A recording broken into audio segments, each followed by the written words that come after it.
Thank you, guys. Okay, thanks everyone for having me. This is a very exciting talk to be giving. As Stacy mentioned, I went to Rutgers. I lived for 2 years here on Livingston campus, right there in the North Tower. In junior year, I moved off campus to Delafield Street. I don't know if that's familiar for everyone. Hey, Delafield in the building, I see that.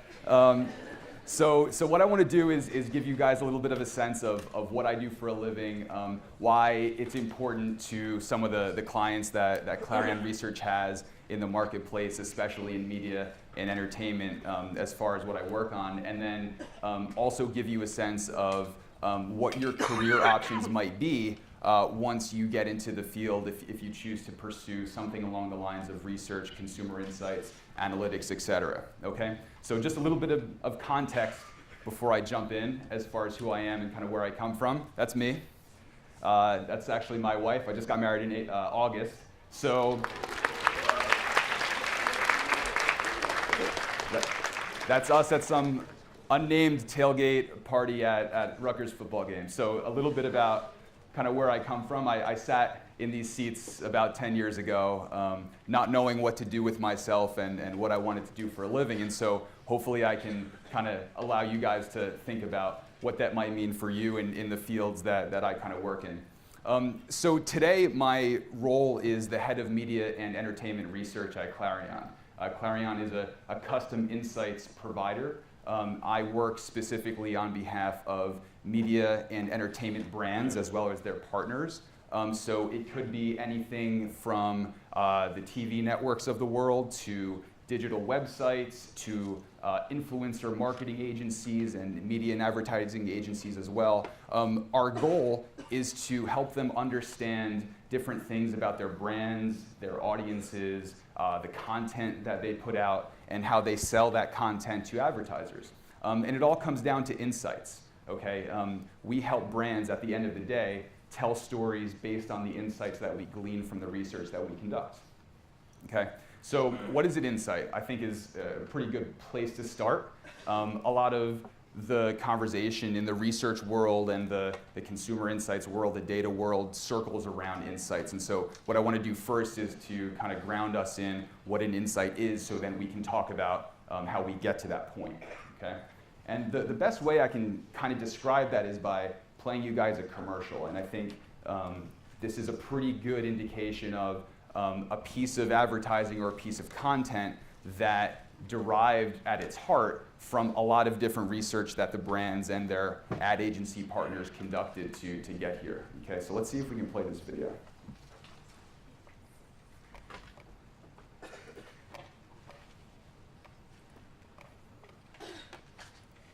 Welcome. There you go. I'm John. Nice to meet you. Have a seat. Hi, guys. Thanks for coming. Since you guys are millennials, we want to get your honest reactions to a possible TV ad we might use to introduce the all-new 2016 Chevy Cruze. It's designed specifically for you guys. Okay. First of all, the commercial will be about a bunch of free-spirited millennials who all have beards and tattoos. The beard and the whole thing, like... No. Not every single person has to have a beard. No? No. So, it starts with a road trip, because millennials love going on a road trip, so... Oh my god. This is right when they turn on the music, and that rad indie rock song comes on.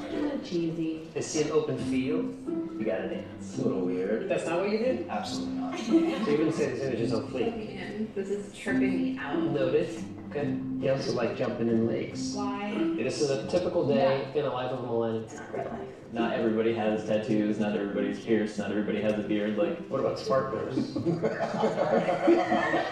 can't take this seriously. Where are sparklers best?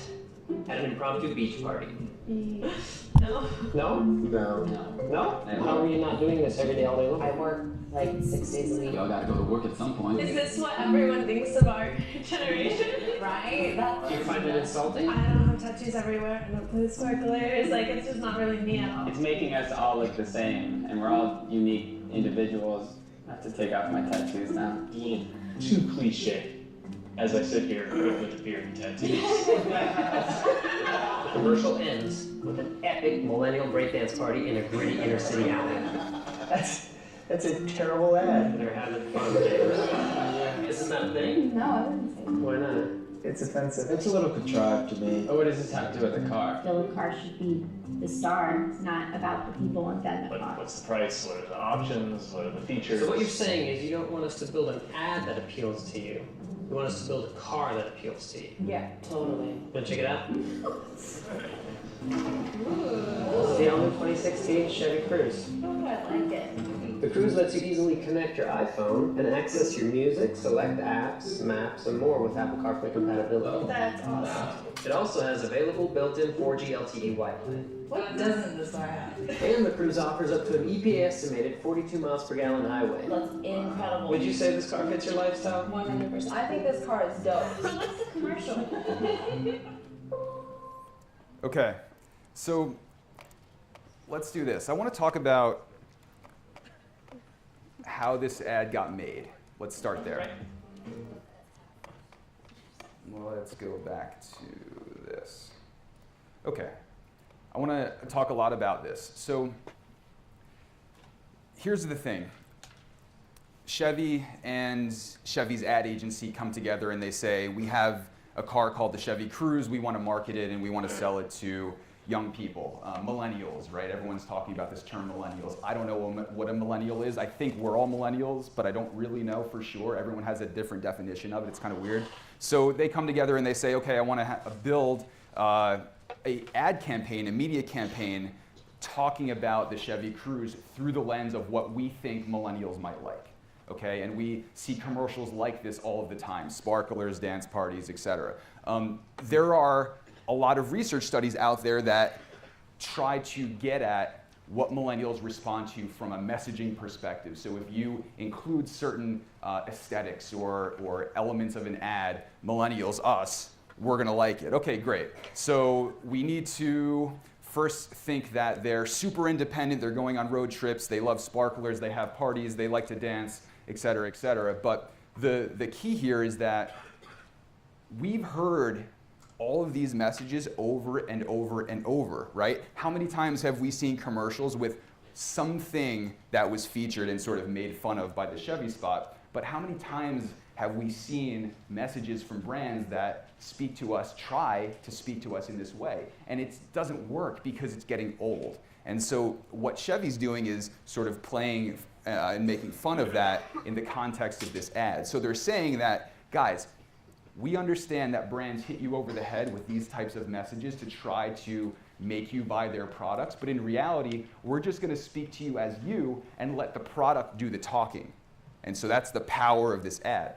So basically, they took a lot of data that said, okay, millennials like X, Y, and Z, and they respond well to messages that include X, Y, and Z, and then they said, okay, but at the same time, a lot of that's getting old and getting stale, so let's turn that on its head, reverse engineer it, and actually put all of that to the side and really just appeal to the sensibility of what? And that's my question for you guys. What was the insight that drove this ad? No pun intended. A, we're carefree people, we like to have fun. B, we want authenticity from the brands that we engage with. Or C, we love swag and we like to look good and be eccentric and be hipsters, okay? How many people, show of hands, how many people say the big insight was around choice A, being carefree? Okay, some people. How many people say that the insight behind this ad was all about authenticity? Okay. How many people think choice C, that, well, we just like things that look cool, swag? Okay. So the big insight here is authenticity. Okay, so it's the notion of let me not advertise to you, let me just present a product and let you make the decision about what that product stands for and whether or not you're going to buy that product. Now, for an automobile, it's weird because you're not just going to watch this ad and then tomorrow walk into a car dealership and buy the car, right? People buy cars, what, once every 5-6 years, if that? So basically what they want to do is plant the seed in your mind about how you feel about this car so that when you do want to make that decision and are at the point in which you want to make that decision, you actually go and consider the Chevy Cruze more heavily or more favorably than others in your consideration set. So what Chevy's doing here is they're taking all the cliche millennial messaging points that brands hit us over the head with every day, And they're putting all that to the side, and they're saying, let me just speak to authenticity, because at the end of the day, that's more important to us here than anything else, which I think is fair. So that was kind of a good use case. From a strictly research perspective, let's talk about what they did. That was an example of what? A focus group, right? Everyone knows what a focus group is. So they had people in, they were exposing maybe not the full commercial of what the ad might be to the people in the focus group, but they were showing what is called a storyboard, okay? So they were holding up a sequence of images that the focus group moderator showed sequentially to the respondents and said, okay, great, here's what we think the ad might look like, let me get your take. And then it's sort of narrated over by the moderator to understand and collect reactions to what that ad might look like. And then the ad agency in Chevy would go back and then sort of optimize the ad. If people said, well, I don't like sparklers, but I really like dance parties, maybe they'll pump up the dance party element of it and turn down the volume on the sparkler element of it. So it's sort of also from a research perspective, just a way to give you guys a sense of what the process might look like to develop an ad with a media agency, ad agency, and then the brand itself. Okay. The way that brands use insights is the most important piece of this conversation. You can do all of the research in the world. It can be the best research that was ever conducted, but if my client, the brand, isn't going to action on it and use it in a way to advance their business, whether to sell something or talk about something in a certain way, then there's no point in them spending the money to do it. So let's talk about how brands use insights. Okay? 3 types of decisions. I'm either going to inform something, okay, so we're going to conduct research or look at data before a decision is made to help guide that decision. Should I go left? Should I go right? To optimize something. Let's say I'm launching a media campaign for Chevy and 75% of my dollars are into Facebook and 25% of my dollars are into Snapchat. Maybe I get data back during that campaign that would cause me in week 2 to change that percentage allocation. So that's sort of a media measurement use case. I'm optimizing my campaign. So a lot of research is conducted around that. So everything from Nielsen ratings on TV to other types of data that agencies and brands get back can be used in flight while the campaign is live to optimize it in a certain direction based on what's working and among who. Number 3 is the measurement after the fact. Okay, we ran this campaign, we think we optimized it as best we could, we tested the creative and focus groups, but how did we do against the target that it was intended for? Okay, so the campaign, if the campaign is reaching people 18 to 34 who are in the market for a car and make an average of X number of dollars for their household income, how did we do against that? And what often happens is that the outlets that media is placed on, like a TV channel or a digital outlet like Facebook or Snapchat, they actually guarantee that the brand receives enough impressions or views or whatever the metric is to against the dollars they spend. And if that doesn't deliver, that platform, whether it's a TV channel or a social media platform like Facebook, is actually obligated to make that up in other ways to the brand. So I'm guaranteeing you that X number of people that fit your target audience are consuming your message, and if not, I'm going to get there later on for you based on the measurement that we conduct. Okay? Data is really important in this conversation. Years ago, we didn't have as much data. We had to ask a lot of questions to collect it. Right now, there's so much data out there in the world, some of it even free, that we have to ask fewer and fewer questions because we know the answers and we have data inherently. What websites did you go to? I don't have to ask you, I probably know. Kind of big brother, kind of scary, but also great for us in the world of data, okay? Data removes guesswork, okay? So going back to our decisions, executives don't have to think they know which way to go. They have a very, very good handle on it based on the data. So data removes guesswork. Where do we get the insight? So we kind of touched on this before. Okay, there are 3 big sources of insights, types of data that I'll talk to you guys about. Number 1 is self-reported data. Okay, this is the respondent in the Chevy focus group actually voicing their feedback about the advertisement. I like it, I don't like it, You should make it blue, you should make it circular, whatever the case may be. This is self-reported data that a consumer is actually giving a researcher that ends up being an input into a decision that's made. The types of data that could come out of this are attitudes about something, I like it, I don't like it, perceptions of something. I would buy it, but I'm not really a fan because of X, Y, and Z. Satisfaction with it. So I've been using HBO Go for 6 months, and every month they send me a survey, and they ask me to rate it on a scale of 10 to 1, that sort of thing. Everyone's seen that. That's collected in 2 different ways in our world, qualitatively and quantitatively. Qualitatively means fewer number of people, but deeper insights. Okay, so this can be a focus group that we all spend together here. I might ask you questions for an hour and a half. Okay, and I'm going to go super deep into your reactions about that ad and what the ad is being planned for, but I'm not going to talk to thousands of people because it's just not feasible. I'm going to talk to maybe 100 in the course of 2-3 weeks across several focus groups to get very, very deep responses about what we're trying to understand, versus quantitatively, where I do a survey of everyone in this room, where I do a survey of thousands of people to understand hard numbers around something, to give it a CEO of Chevy information that he needs to say, or she needs to say, okay, 67% of the people that we surveyed really like this ad, or 67% didn't like this ad, so you shouldn't produce it, that sort of thing. Quantitative, hard numbers, driving business cases, qualitative, deep insights, fewer people, more sort of the touchy-feely emotionality around insights. Okay, observed data.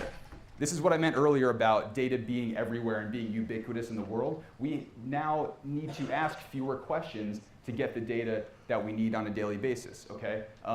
I know, chances are, I know how often you've used HBO Go or HBO Now. I know what devices you've used it on. I know what browsers you were using. I know what content you went to. I don't have to ask you in a survey because HBO probably knows that about you.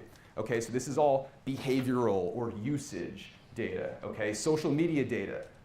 There are services out there that we use to monitor social conversation around different brands. The chart on the right is an example of this, and this is a real project that we worked on. We're looking at FanDuel versus DraftKings over a several year period to understand the volume of conversation on social channels about each of those brands, and they're going to use that information to make decisions on how they advertise on social and the messages that they choose to put there as a result of some of this observed data that we've collected.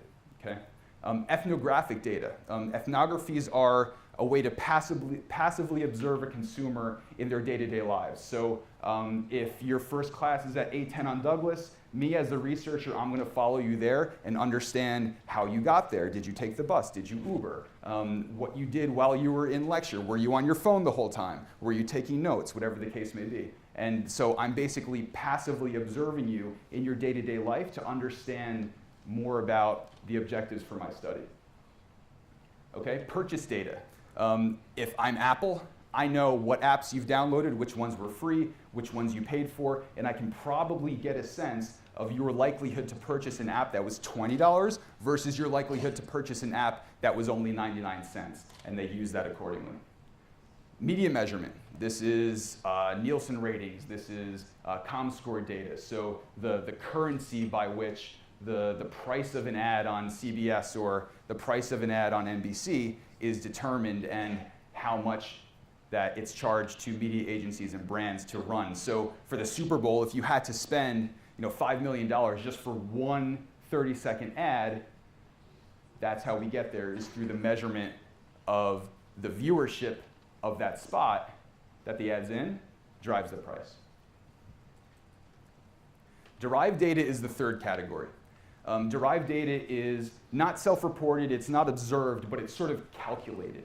Okay, so there are different ways that we work with self-reported data and observed data to calculate more data out of it, and this is often where the insights come into play. This is a little bit more of an advanced set of analytical tools that we use. Some are called correlations, max diff. Oftentimes we use this to forecast or to project when we don't have any data because the event hasn't happened yet. For example, the example Stacy mentioned around Barclays Center, back in 2011, Barclays Center was being built in Brooklyn. And they retained Clarion to forecast for them how many people would go to different types of events throughout the first year of its existence. Okay, how does that vary by weekend, by weekday? Whether it was a Brooklyn Nets game, whether it was a kids show, whether it was a concert. And so they asked us to project how many people we thought the arena would garner for all these different types of events down to the county level. Okay, I'm from Sussex County, New Jersey. How did that data vary by Essex County, New Jersey versus Middlesex County, et cetera? So we got down to the county level and at the end of the day, projected for them how many people would attend these different types of events during year one of the arena's existence. So that was a way that we gave them data and gave them insights, partially through self-reported survey data, but then working with that data to make calculations off of it, even though we didn't have that data at our fingertips. Okay? Everyone's heard the term big data, okay? That's being pounded into everyone's head every day. Just to give you a sense of what everyone means by that, because I mean, I don't even know what it means right now, but I'll give you a sense of what I think it means. The best way that I can describe it is through the analogy of how big a song is on your computer. People don't even download songs, but for me it works because I used to do a lot of that. So like every time you download a song, it's like 3 megabytes or 4 megabytes, something like that. Just to give you a sense of what people mean by big data, it's in the terabytes. And for me, it's kind of easy to understand by saying 1 terabyte is over 300,000 songs worth of data. One of my buddies, Tom, in college at Rutgers, he used to have this big computer. I think it was like 3 terabytes, and he used to have probably that many songs on it, so it's kind of easy for me to think of. So when people say the word big data and you encounter that, either in school or in business, that's the scale of what they're talking about. Okay. Brands use insights to do pretty much 4 different things. There are a lot of decisions that get made through the use of research and insights, but at the end of the day, it probably boils down into one of these 4 buckets: product, price, place, and promotion. Very simply, product is this. I'm trying to sell something, I'm trying to say something, I'm trying to be something, I'm trying to do something, I'm trying to buy something, know something, build something, change something, or create something about a product or a service. So at the end of the day, research and insights ultimately inform one of these 9 elements of whatever product and service the brand is trying to sell. Number 2, price. How much should we charge? Should it be a subscription or should it be ad-supported? Should it be a monthly charge, a weekly charge, a yearly charge? Should we go on sale in April, May, or June? What is the value of our products versus competitors? Should we tier our products to have the sort of general admission versus VIP version? And how do our competitors price so that we can optimize accordingly? Place. Place is in kind of an old school term, but today that means sort of the channel that the product or service is offered in. So it could be a brick and mortar physical store location. It could be what platform of digital media that we present ourselves on or advertise ourselves on, whether that's social, digital, et cetera. Access, should we go by device? Should we not offer this app on tablets because people wouldn't pay for it or the user experience might be bad? So should we just offer it on mobile, that sort of thing? And then how does that work versus competition? Okay, lastly, promotion. This is the Chevy example. How do we market ourselves? How do we sell ourselves? How do we talk about ourselves to the people that we care about, whether they're in the marketplace or our customers, or whether they're our own employees? There are entire departments of companies that conduct research among their own employees to understand how their employees perceive them. So that's another way of promoting, but more from an internal perspective. Okay, here's my second case study. How many people like Domino's? Not that many, okay. So the backstory for Domino's is this. I know there's a Sbarro's here, and I used to hit up Sbarro's all the time, but we'll talk about Domino's. I couldn't find a Sbarro's one. So the story with Domino's is that a couple of years back, they were getting a lot of negative feedback on their products, and they did a whole media campaign, advertising campaign, around the fact that they listened to their consumers. And so I want to play you a little bit of a video from that campaign that they launched.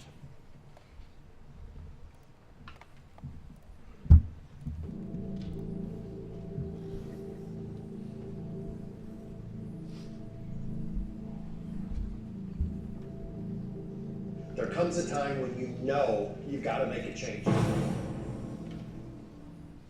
You know, you can't lead a company like this unless you love food. I love food. I love pizza. It was about 50 years ago that they started the first store just about 5 miles from here. Two brothers had a great idea, and they also said they wanted to get it delivered within 30 minutes, and that's something that no one said could be done. In fact, the first pizza delivery vehicle for our company is that vehicle right there. Around the 80s, we were exploding. We were the fastest growing company in the history of franchise business. Nothing had ever grown like that. Now we're almost 9,000 restaurants around the world. We love what we do at Domino's. Pizza, where's the love? How hard? Bread, sauce, cheese, fresh ingredients. Doesn't feel like there's much love in Domino's pizza. Domino's pizza crust to me is like cardboard. Is that hard to watch? Yeah. Yeah, it's hard to watch. I hear what some folks are saying about our stuff. Oh, this one's bad. Worst excuse for pizza I've ever had. The sauce tastes like ketchup. Totally void of flavor. You know what? When you first hear it, it's shocking. The cardboard complaint is the most common one. This we hear over and over and over. I mean, that hits you right in the heart. This is what we've done. This is what I've done, you know, for 25 years now. You can either use negative comments to get you down, or you can use them to excite you and energize your process and make it a better pizza. We did the latter. Most companies hide the criticism that they're getting, and we actually faced it head on. Some people didn't get us credit for the taste of our product. That's what we're fixing. We listen to our consumers, and they want us to be better, and we want them to be happier. We want people to love our pizza. This is what's driving us. This is what's lit the fire under us. This is what's making us want to get better. It's been crazy down here. We had our best chefs working hard to find the best combination, looking at 10 crust types, 15 sauces, dozens of cheeses. You can't just add a little salt or add a little something to the recipe. I mean, we basically had to start over with a new recipe. And they were working day and night and weekends to get it done. You know, this is Roxanne. She's one of the lead chefs for pizzas, and she's constantly trying new stuff, and she's saying, try this and try that. You know, the day she put this in front of me, I said, dang, this is the real deal. We changed everything. The crust, the sauce, the cheese. Now it tastes better. We started working on the cheese. We've got shredded cheese. Cheese. It's cheese. It's tastier. When you smell it, it's got an aroma to it. I mean, this is what cheese should be. We started working on the sauce. New sauce is bright, it's spicy, it's robust. We've got garlic in here, we've got oregano, we've got basil, we've got and a little bit of red pepper just to tingle on your tongue. It's a bold flavor. When you bite into that, How many people say that that was actually something secret, or something they did? How many people say that was actually something secret versus just part of the commercial? Smart. that's what pizza sauce should taste like. We started working on the crust. A nice, rich, buttery crust with some garlic and some herbs in It there. gives it a nice finish for you. Great taste from the first bite to the last bite on every single slice. Now we got great food, we've earned the swagger, right? We're gonna do an end zone dance on this one.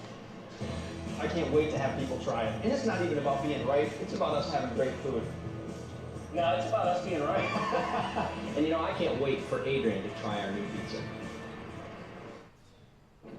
So I think she's gonna be surprised. We're gonna bring her the new pizza, see how she likes it. She has no idea we're coming. Hi. Adrienne? Yeah.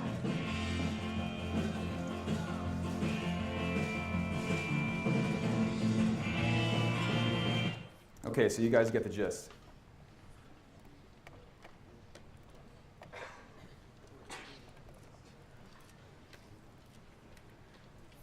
Okay, so we talked about 3 different types of data a little bit earlier, and I'm curious to get your take on which type of data was featured in this commercial that they used, obviously to promote something, but it came out of real research, and that's a good example of how, in this case, focus groups were used to get to an insight. So how many people say that the type of data featured in this commercial was self-reported data?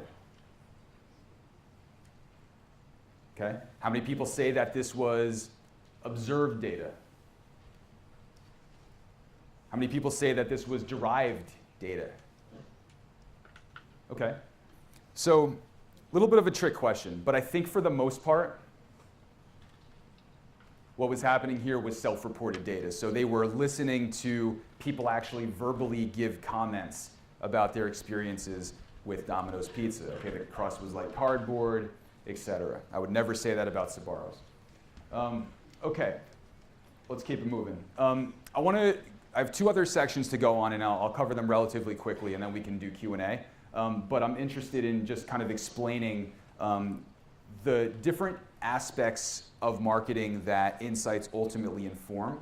Okay, so this kind of synthesizes and puts everything together with respect to the ultimately, at the end of the day, what types of organizations within brands and within agencies benefit from the data that we produce from research. Okay, it can be used by folks in the product development groups of companies and brands. These are people who build out the features of HBO Go or HBO Now, or who are actually in the kitchen cooking the Domino's pizza.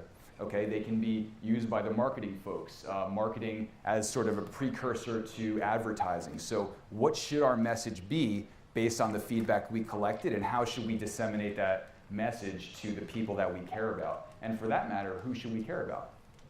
Okay, PR, public relations, and even investor relations are sort of a end stakeholder of consumer insights and research, as well as sales. There's a lot of research done on the success or failure of certain sales deals, what went right, what went wrong, how can the sales organization do a better job next time, that sort of thing. So at the end of the day, different pieces of a brand or an agency will be using consumer insights and research on a day-to-day basis. Okay? Last section. What can I do in this field? Okay, so when I was in your seat, I was taking this class, I was taking a lot of other similar classes, and I had no idea what I wanted to do. As Stacy said, I was an intern just from a personal connection at Clarion, and ended up loving it and staying ever since. But what I want to give you guys a sense of to sort of end things before Q&A is what can I do in this field of data, insights, research, et cetera, okay?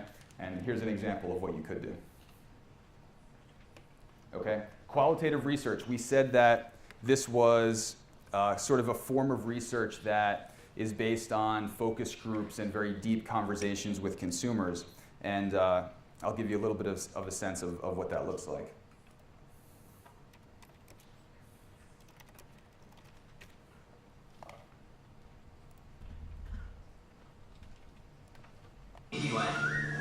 What's better, bigger or smaller? So which would you rather have, a big treehouse or a small treehouse? If it's big enough, you can have a discount. Oh yeah. Why do you not want a smaller treehouse? Because I wouldn't be able to fit a flat screen TV, and then the TV would be about this big, and I would have to hold the water in the position with all the water, and you wouldn't be able to see the TV. That's a pain in the buns. Yeah. It's not complicated. Bigger is better. And AT&T has the nation's largest 4G network. Okay, so qualitative research, those focus groups that we keep showing. Quantitative research, this is dealing with numbers and statistics and maybe bigger data as opposed to quote unquote smaller data from more qualitative data collection techniques. So are you someone who is good with numbers and who likes testing hypotheses about those numbers? Okay, where could I work if I'm a practitioner of consumer insights or of data or of research? What types of companies could I work for that would allow me to have a career in this field? I could work for an ad agency, a media agency, a PR firm, a brand, a research agency like a Clarion, or a marketing services company. So an example of that would be a tech company that helps deliver different types of ads to different platforms in an automated way. All of these types of companies need data and trade on data, and data is really the foundation of how these companies make their decisions. Okay, what skills come in handy? Curiosity is obviously one of them. I think you can kind of get that from this talk. An eye for detail. Sometimes there's this one little insight from one percentage or one number that we pick out in a given project. Sometimes we didn't even know we were going to find, and at the end of the day, that little piece of information ends up impacting millions and millions of dollars of decisions that brands make. Perseverance. Research in all of its forms is very iterative. There are always iterative processes that we go through to harness the data and ultimately deliver the insights to our clients. And it's never just the first time we analyze the data, or it's never just the first time that we write the survey. There are always iterative processes that we go through, and nothing is ever at face value. And that's kind of part of the cool part about this is that we never find exactly what we thought we would find, or we never find exactly what we knew we were going to go in looking for. There's always something new, and there's always something different regardless of the activation. So then there's also the kind of the forest and the weeds analogy, or the forest and the trees. This is basically the idea of being very detail-oriented, being very, very careful about how you collect and then talk about the data that you do collect, but also taking a step back and looking at that data from the perspective of the people that are actually going to make decisions off of it, to understand how they want to think about it, and therefore presenting it to them in that way is extremely important. Okay, so that's pretty much all I have. If we have questions, or anyone wants to talk or ask me anything about careers or research or data or marketing, advertising, anything like that, we can do that. Yeah? Question. What avenue did you go through to get your first internship? Ooh, so networking, man. That was it. There's no kind of grand story about it. I knew someone who knew someone, and that's the kind of the best way I can describe it. The one other answer I'll give you is that while I was at Rutgers, I had a shitload of jobs in different fields that allowed me to present myself as an appealing candidate in a way that maybe other students in my position wouldn't have been able to. So, I worked 3 different jobs. One of them was landscaping for a professor. The other one was setting up mats at the gymnastics center over there.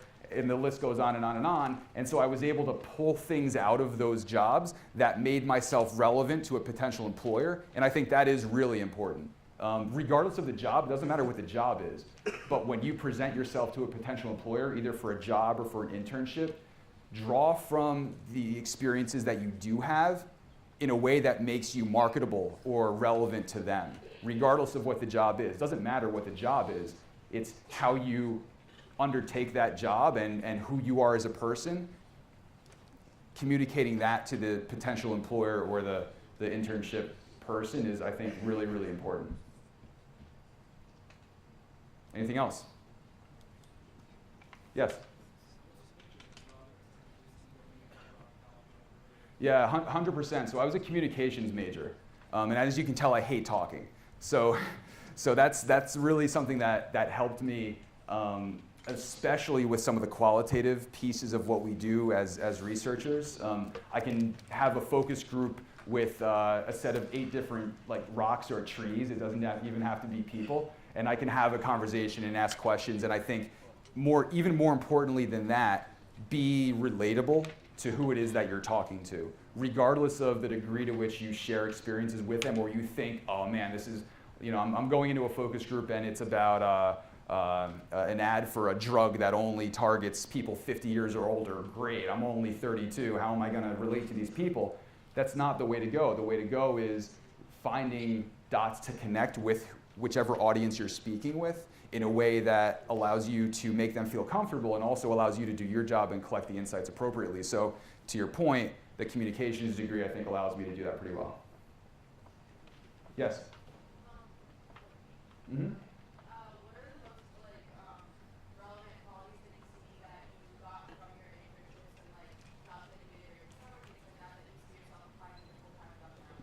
Number one, hustle.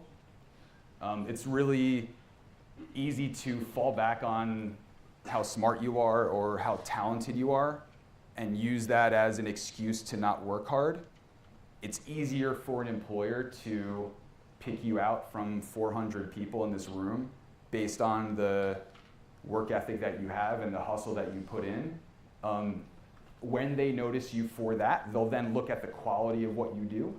And if you can do that, you can execute on that hustle at a high quality or with good skill, then that's kind of the perfect package. But the hustle part often kind of puts you into the light, and then it's up to you to deliver on what you're doing, and that's how whoever is evaluating you will make that decision. So I think it's work first. I mean, just people aren't willing to do that work to stand out. And the smartest person or the most talented person or the most qualified person in the field is never going to stand out if they don't put the work in and get noticed that way.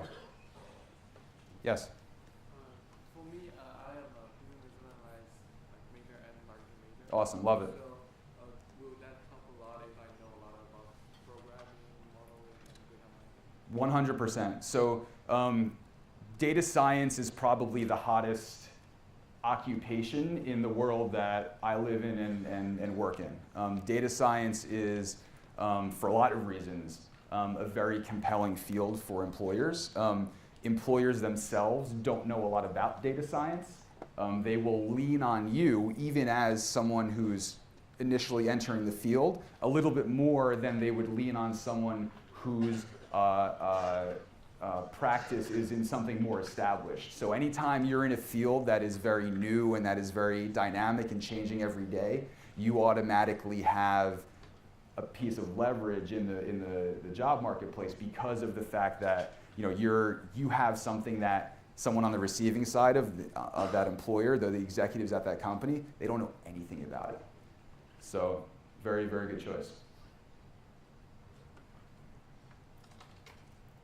Absolutely. Mm-hmm.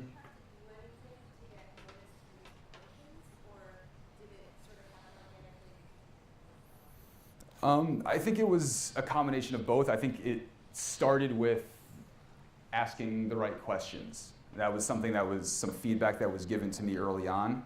A lot of interns that they had seen come and go were kind of just checking the box of having the internship and not willing or able to go the extra yard and really understands and own aspects of what Clarion did and their clients and the types of projects they conduct, et cetera. And so one of the things that I just do in anything that I kind of undertake is to immerse myself into it 100%, and I think they appreciated that.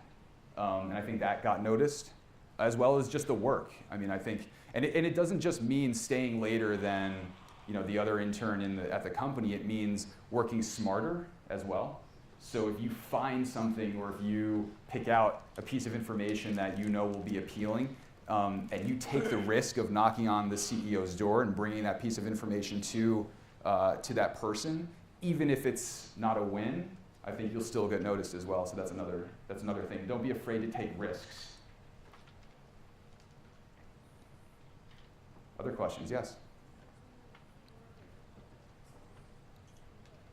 Some of the projects I can't talk about because the research that we do at Clarion is oftentimes secret is the wrong word, but proprietary to whatever decisions being made for the brand or the product. So I can't talk about a lot of them, but I'll give you, I think the Barclays Center one is a good example, and that's a matter of public record. It was something that we did in conjunction with the state of New York as the arena was opening. And so just to expand on that a little bit, the arena, as it was being built, was interested in promoting the fact that it was in Brooklyn, at the center of this big transportation hub, right? So the Barclays Center, you can get there by 13 different subways, 11 different buses, the Long Island Railroad, et cetera. And they were moving from the Meadowlands in Jersey, where everyone drove. So they were like, how do we figure out how to entice people, all these New Jersey Nets fans, to go to Brooklyn when the team moved? And they said, all right, well, maybe we can, give them something or make it worth their while or incentivize them to go. And we did these focus groups with season ticket holders, and it turned out they didn't want anything. All they wanted to know was where it was, and they wanted the education. So that's a great example of a project where we thought we were testing one thing going in, but it turned out that it was completely different. And so that was a really big aha moment for our clients, was to say that, well, you don't need to give them a Metro card, you don't need to give them merch for going to this new arena. All you need to do is make it easier for them to get there through the different ways that they can. After that, we did a big forecasting survey of every county in the tri-state area to understand who would go, who wouldn't go, how they would get there.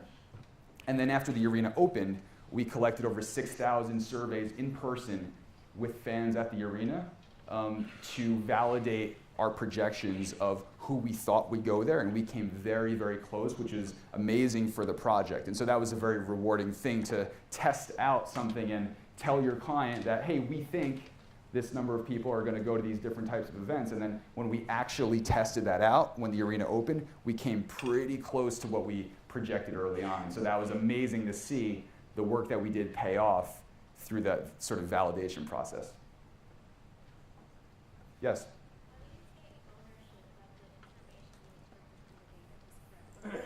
Ooh, great question. Yeah, so how do you take ownership over the data that you collect, and how do you know that it's right for your client? Is that fair? Okay, good. So it's a great question, a couple of different ways. Number one, you have to have a handle on what they do and how they look at the world.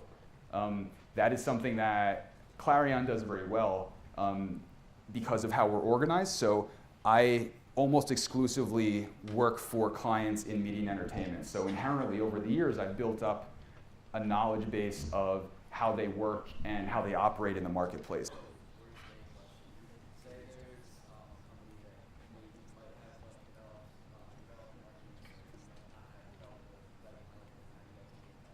If something doesn't work, it happens. Most of the clients, so that's a client relationship question. So we work very, very, very, very hard to develop a rapport with our clients.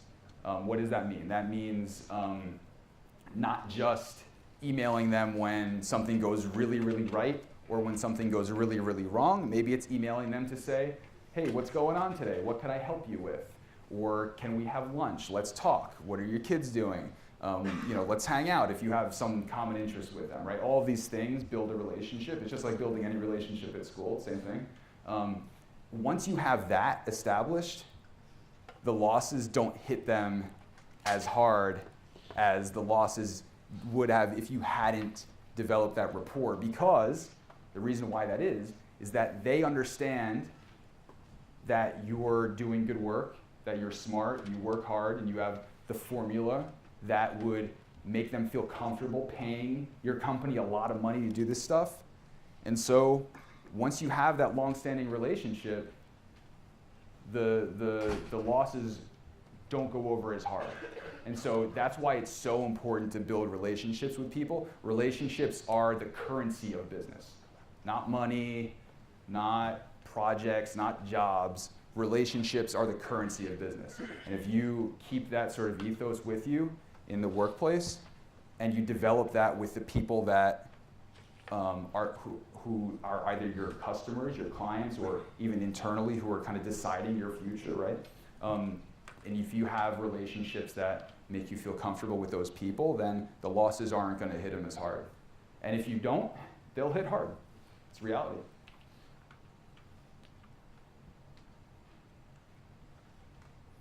Yes? Mm-hmm.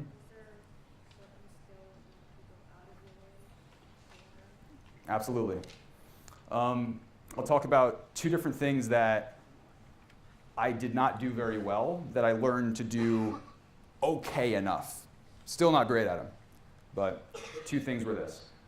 Number one, I was a communications major. I have more background on that than I do on the statistics part of this conversation. Okay, so earlier on, they said, okay, great. This is kind of coming more naturally to you. And I said, okay, cool, went down that path. But then after a while, I said, well, what about this over here?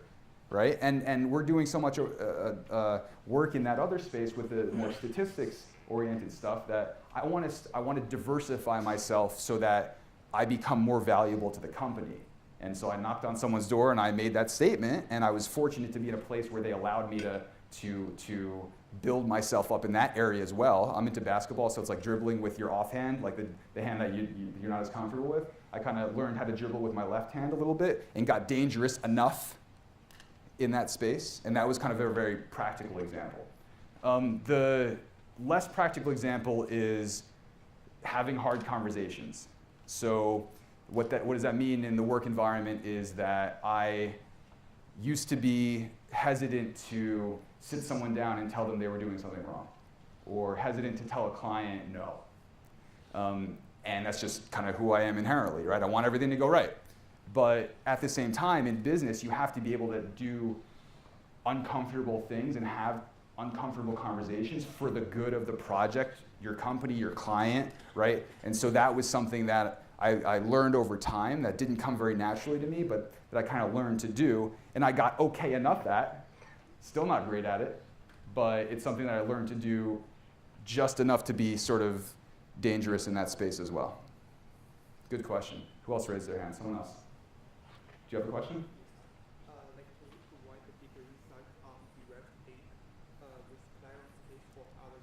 Sure. So an example of a derived data application. Okay, let's see. There was a TV network that we worked very frequently with who wanted to invest in certain types of programming for the future. So sometimes TV networks develop shows themselves, and sometimes they buy shows from production companies or other TV networks. So think about the Law and Order reruns that you see on every channel on TV. Those channels ultimately buy the right to air Law and Order from some other entity, right? So this channel we were working with wanted to decide what types of programs they should be acquiring, and it's a very long process, 4 or 5 years out to do that. So they said to us, okay, can we build some formula to tell them, based on their target audience and who they wanted to have view their channel, what programs they should be investing in the future, what types of programs they should be investing in the future. So should they be action adventure? Should they be comedy? Should they be drama? And if they were to air on our networks, how many people would watch? And how should we best promote them to the people that we want to watch our networks most? Should we do a weekend day where it's a marathon of the same show, different episodes? Or should we have the star of the show do a little commercial snippet before the regular commercials air, right? We all see those. And then how should we market them on other channels that this company owned as well, sister networks they call it. And so what types of shows should we be acquiring, and how should we promote those types of shows to different audiences? Because that answer might differ when you're talking to someone, a woman 18 to 34 versus a man 35 to 54, completely different answer. So how do we give them a formula by which they can spend their money because they need to do so far in advance? And what we did was a very, very big online survey to ask a couple of predetermined questions that we knew we were going to analyze, combined with TV ratings data on how many people watch their channels now. And so what we did was that we fused the survey data with the ratings data in a way that allowed us to forecast or predict the ratings that network would garner with certain types of audiences if it were to acquire different types of shows and promote them in different types of ways. Long answer, but does that make sense? Okay, and I can tell you more after if you want to hear a little bit more about it. Okay.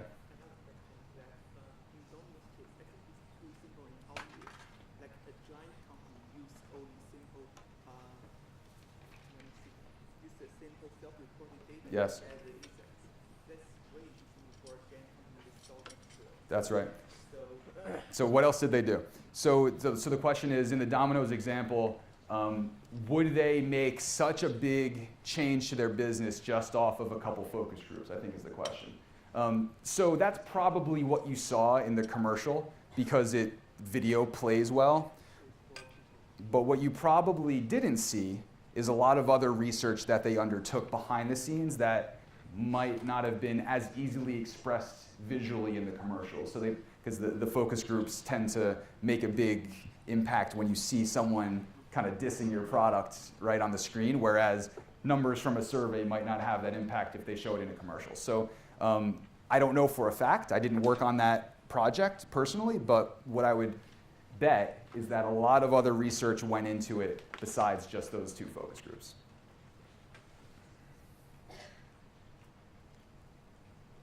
Anything else? Thank you guys. I appreciate the time. It was fun.